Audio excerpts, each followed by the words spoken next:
నమస్తే, welcome to our channel.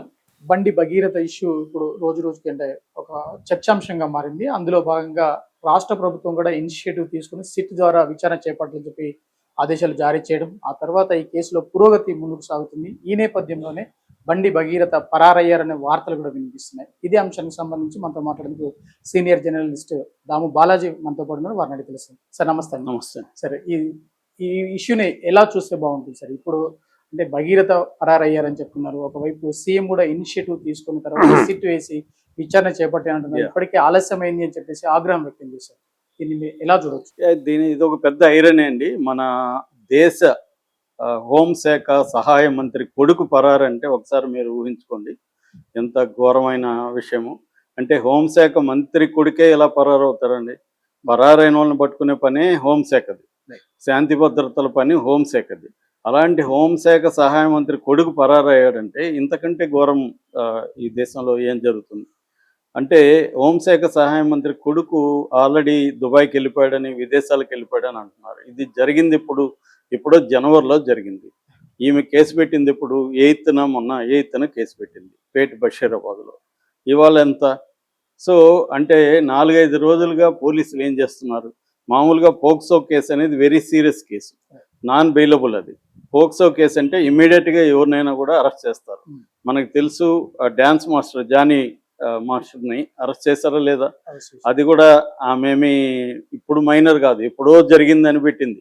2019 ఎప్పుడో జరిగింది అని పెడితే కూడా అరెస్ట్ చేశారు. ఇది ఫ్రెష్గా జరిగింది. ఇప్పటికే అమ్మాయి మైనరు, చాలా ఆధారాలు ఉన్నాయి వాళ్ళ దగ్గర. అయినా అతన్ని అరెస్ట్ చేయకుండా రివర్స్ కేసు పెట్టడానికి కూడా పోలీసులే హెల్ప్ చేశారు. ఎందుకంటే 6 గంటల పాటు పేట బషీరాబాద్లో తల్లి వెళ్ళి కేసు పెట్టాలనుకున్నప్పుడు 6 గంటల పాటు వాళ్ళు కేసు తీసుకోలేదు.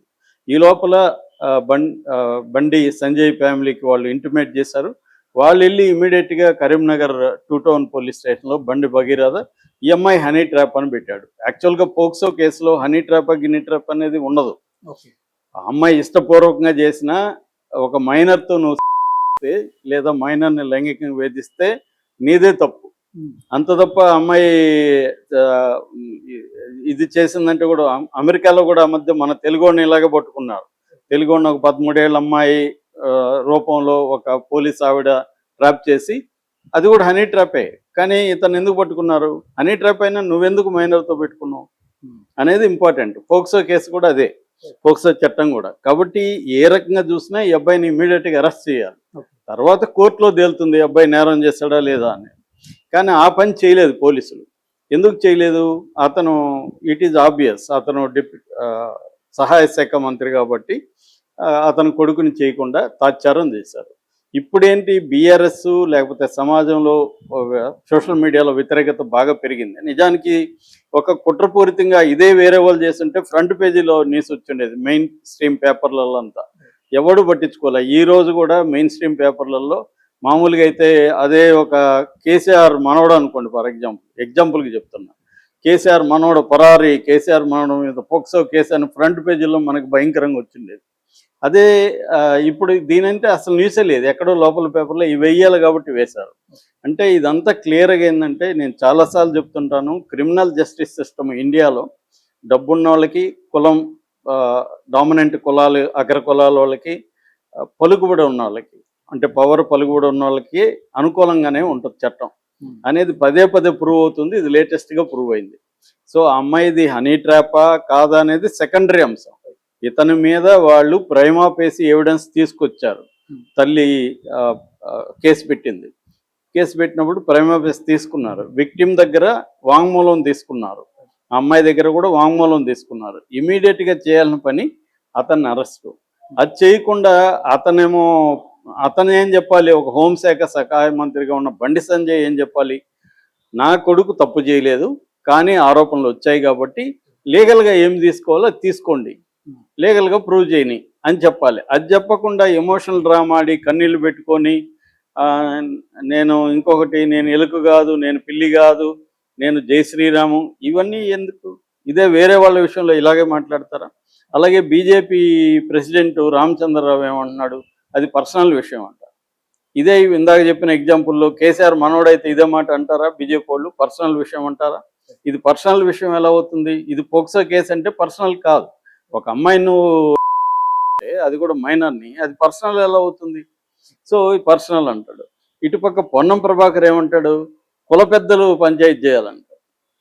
ఇదే కేసు మరి ప్రతి పోక్సో కేసులో కూడా కుల పెద్దలకి వదిలేయాలిగా, మరి చట్టాలు ఎందుకు? పోక్సో చట్టం ఎందుకు తీసుకొచ్చారు?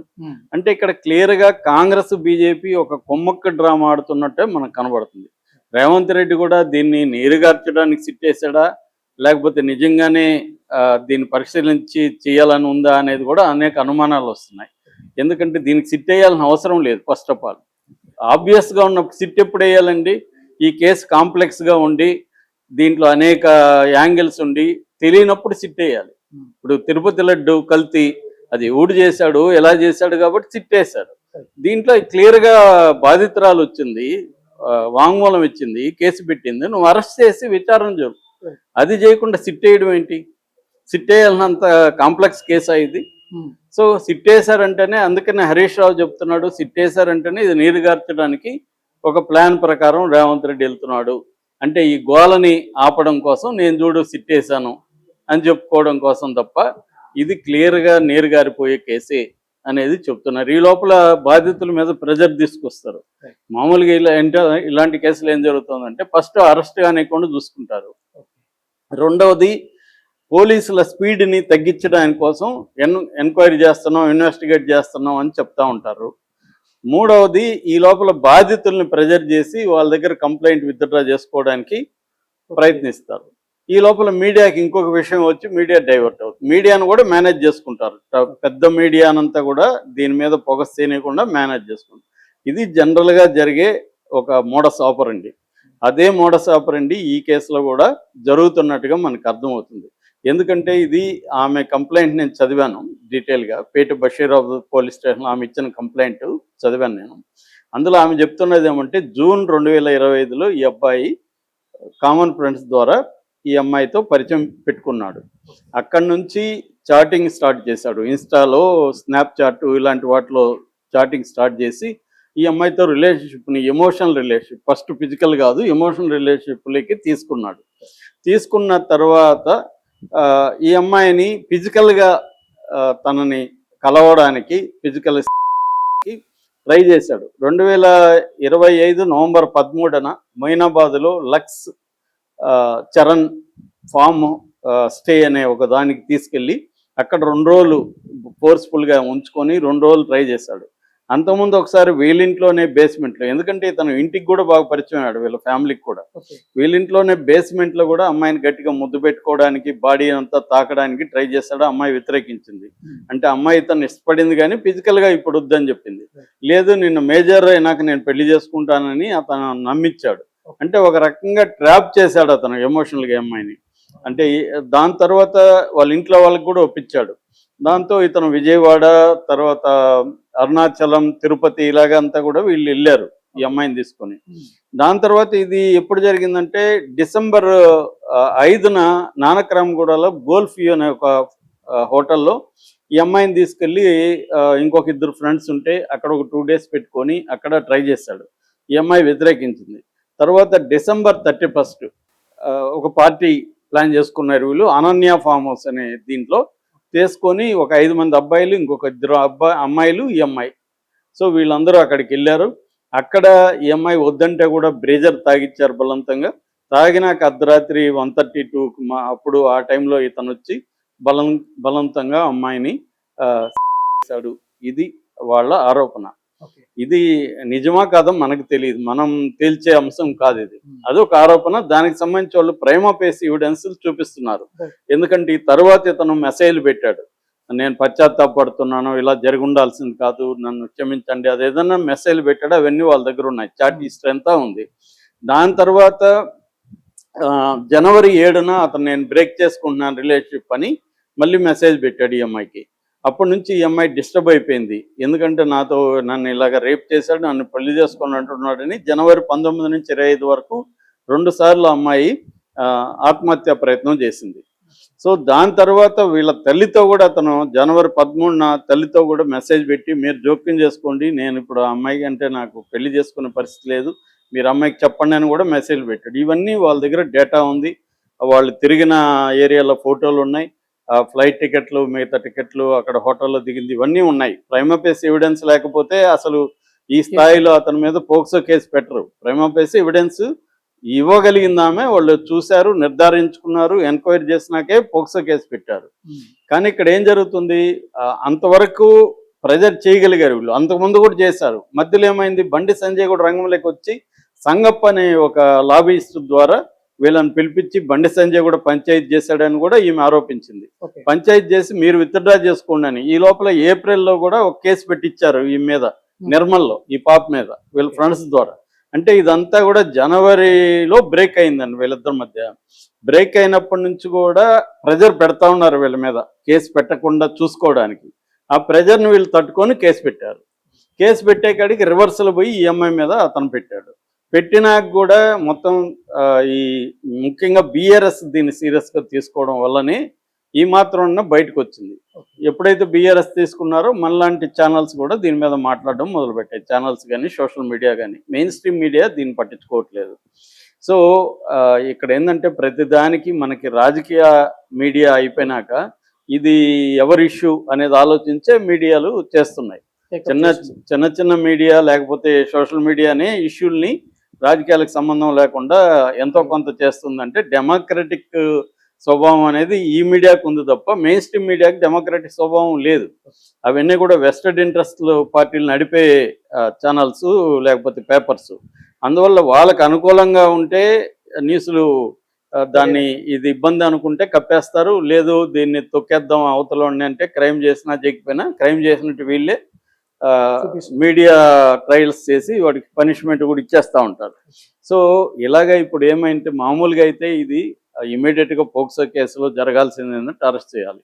ఇప్పుడు సిట్ వేశారు. సిట్లో రితిజ అనే ఒక డీసీపీ కూకట్పల్లి ఆమెను వేశారు. ఆమె నిన్న మీడియాతో మాట్లాడింది. ఆమె ఏమంటుందంటే నేను ఇప్పుడే నాకు సిపి సైబరాబాద్ నుంచి వచ్చిన విత్ ఇన్ 1 అవర్లో నేను వచ్చాను ఇక్కడికి. సో నేను చూస్తున్నాను అంటుంది. నిజంగా చూస్తుందా లేదా మనకు తెలిసిపోతుంది. ఎందుకు మనం నిజంగా అంటున్నామంటే మనం ఇలాంటి కేసులు అనేకం చూసాం కాబట్టి జనరల్గా ఒక ప్యాటర్న్ ఉంటుంది. ఇందాక చెప్పిన ప్యాటర్న్లో దీన్ని నీరుగారుస్తారా. ఇప్పుడు ఏంటంటే ఆమెని మనం ఏం శంకించాల్సిన పని లేదు. ఆమె పోలీస్ ఆఫీసర్, ఆమె చేయొచ్చు. కానీ ఆమె మీద పొలిటికల్ ప్రెజర్ ఉంటుంది. ఇట్లాంటి కేసులంతా కూడా పోలీసులకి ఇండిపెండెన్స్ ఉండదు. వాళ్ళు ఎంత సిన్సియర్ అయినా ఏమైనా పోలీస్ ఆఫీసర్లకి ఇండిపెండెన్స్ ఉండదు. ఇది పొలిటికల్ ఇంటర్వెన్షన్ ఉంటుంది. సో పొలిటికల్ ఇంటర్వెన్షన్ ఉంటే ఈ కేసు నీరుగారిపోతుంది. నిజంగా రేవంత్ రెడ్డికి ఈ కేసులో లీగల్గా వెళ్ళాలి, ముందుకెళ్ళాలి, లా ప్రకారం వెళ్ళాలని కానీ సీరియస్గా ఉంటే అది ఖచ్చితంగా ఈ పార్టీకి అరెస్ట్ చేసి ఉండాలి. ఆయనకు ఉందా అనేది మనకు అందుకే అనుమానాలు. ఇప్పుడు మనం చూడండి, ఒక చిన్న కేసులో అతనికి డైరెక్ట్గా సంబంధం లేకపోయినా అల్లు అర్జున్ అరెస్ట్ చేయించాడో లేదా రేవంత్ రెడ్డి. మరి ఇక్కడ పోక్సో కేసు 17 ఏళ్ళ అమ్మాయిని ఇతను రేప్ చేశాడు. మరి ఈ కేసును ఎందుకు అరెస్ట్ చేయించలేదు? అందుకనే అనుమానాలు వస్తున్నాయి. ఇప్పటికైనా ఏం జరుగుతుందో చూద్దాం. మోడీ కూడా ఆగ్రహం వ్యక్తం చేశాడు బండి సంజయ్ మీద అనే ఒక ఇది వస్తుంది. కానీ అది నిజమో కాదో మనకు తెలియదు. ఏదేమైనా ఈ కేసు ఎలా వెళ్తుంది అనేది వెరీ వెరీ ఇంపార్టెంట్. ఎందుకంటే మంచు మనోజ్ ట్వీట్ చేసినట్టుగా న్యాయం జరగడమే కాదు, జరుగుతున్నట్టు కూడా తెలియాలి ప్రపంచానికి. సో మంచు మనోజ్ ఆ విషయంలో చాలా బాగా ట్వీట్ చేశాడు. ఇంకెవరు కూడా సినిమా వాళ్ళు ఎవరు చేయలేదు. రష్మినా? రష్మి ఏంటంటే గోడ మీద పిల్లివాటంలో చెప్పింది, నేను బీజేపీని సపోర్ట్ చేస్తాను కానీ రేపిస్టులను కాదనింది. సపోర్ట్ చేయకపోతే మరి డిమాండ్ ఎందుకు చేయట్లేదు అమ్మాయి? సో అది ఎందుకంటే తన మీద వచ్చిన ప్రెజర్ని తట్టుకోవడానికి అది చెప్పింది. అంటే నువ్వు తిరుపతిలో ఒక ఎద్దుల బండి మీద ఆటో ఎక్కిస్తేనే ఇంత మాట్లాడావు, ఒక అమ్మాయి మీద రేపు జరిగితే ఎందుకు మాట్లాడట్లేదు అని అమ్మాయిని విపరీతంగా ట్రోల్ చేస్తుంటే ఆ ట్రోల్స్ నుంచి తప్పించుకోవడానికి అది చేసింది తప్ప ఆ అమ్మాయి ఏమి తను అరెస్ట్ చేయాలని డిమాండ్ కానీ దాని మీద ఏమి వర్క్ చేయలేదు అమ్మాయి. సో క్లియర్గా దీని మీద సభ్య సమాజం అనుకునే వాళ్ళు ఎవరు కూడా డిమాండ్ చేయలేదు. మామూలుగా అయితే ఇదే ఒక పేదవాడు ఒక అమ్మాయిని రేప్ చేసి ఉంటే, మిడిల్ క్లాస్ అమ్మాయిని ఈ పాటి కొన్ని చంపేయండి, ఎన్కౌంటర్ చేసేయండి అని పెద్ద ఎత్తున ఈ సో కాల్డ్ సివిల్ సొసైటీ కూడా ప్రెజర్ పెట్టేది. అంటే ప్రతి దాని వెనక కులము, వర్గము, పవరు ఇవన్నీ ఉంటాయి అనేది అందరికి తెలుసు. కానీ తెలిసినా కూడా మనం ఎందుకు డిమాండ్ చేస్తూ ఉంటామంటే మనం ప్రతిసారి ఆ విషయాలను ముందుకు తీసుకెళ్ళాలి, లేకపోతే ఇంకా ఘోరంగా ఉంటుంది సమాజం. సో అందుకని ఈ విషయంలో కూడా నిజంగా ఆ అమ్మాయికి న్యాయం జరుగుతుందా, ఈ అబ్బాయికి పనిష్మెంట్ జరుగుతుందా అట్లీస్ట్ డ్యూ ప్రాసెస్ని ఫాలో అవుతారా లేదా అనేది మనం చూడాలి. చిన్న విషయం సార్, ఇప్పుడు చెప్పండి. హోమ్ మినిస్టర్ అంటే హోం సహాయక శాఖ మంత్రిగా ఉన్న బండి సంజయ్ ఖచ్చితంగా కేసును ప్రభావితం చేసే అవకాశం ఉందంటారా? ఆల్రెడీ చేశాడండి అతను. ఆల్రెడీ వీళ్ళు కేసు పెట్టనీయకుండా పంచాయతీలు చేశాడు కదా. లాస్ట్ 4 months నుండి 4 months నుంచి అదే, అందుకే లేట్ అయింది. లేకపోతే జనవరిలో జనవరి 1st జరిగింది. ఇప్పుడు ఏందో May 8th పెట్టారు. అంటే 4 months 8 days ఎందుకు లేట్ అయింది? బండి సంజయ్ వల్లనే. సో పోలీసులు ఎందుకు ఇమ్మీడియట్గా కేసు తీసుకోలేదు? బండి సంజయ్ వల్లనే. ఎందుకు ఇమ్మీడియట్గా అరెస్ట్ చేయలేదు? ఇది బండి సంజయ్ కాకుండా భగీరథ్ మన ఛానల్లో పనిచేస్తున్నాడు ఫర్ ఎగ్జాంపుల్, ఇమ్మీడియట్గా ఎత్తుకుపోయి లోపల అరెస్ట్ చేసి ఉండేవాళ్ళు లేదా? కాబట్టి క్లియర్గా హోంశాఖ సహాయ మంత్రి వాళ్ళ నాన్న కాబట్టే పోలీసులు కానీ మొత్తం వ్యవస్థ అంతా కూడా వేరే రకంగా బిహేవ్ చేస్తుంది. ఇక్కడ రివర్స్ కేసు పెట్టడానికి ఆస్కారం ఉంది, వాళ్ళు రివర్స్ కూడా కేసు పెట్టారు. కేసు రివర్స్ కేసు ఎవడైనా పెట్టొచ్చండి. ఇలాంటి- రివర్స్ కేసుని తీసుకోరు మామూలుగా అయితే. Right. ఎందుకంటే ఈమె ఫస్ట్ వెళ్ళి కేసు పెట్టింది, కానీ టెక్నికల్ గా చూస్తే ముందు అతను పెట్టాడు. ఓకే, టెక్నికల్ గా ఎందుకు వీళ్ళు తీసుకోలేదు కదా, ఎఫ్ఐఆర్ నమోదు చేయలేదు వీళ్ళు. సో పోలీస్ స్టేషన్ మీద కూడా కేసు పెట్టాలి ఇప్పుడు. Okay. మేము వస్తే ఎందుకు నువ్వు ముందు తీసుకోలేదని. వీళ్ళు కానీ కోర్టుకి వెళ్తే అవి కూడా రేపు వస్తాయి. కానీ కోర్టులో కూడా ఏం జరుగుతుందండి, కోర్టులో కూడా రేపు పవర్ఫుల్ ఢిల్లీ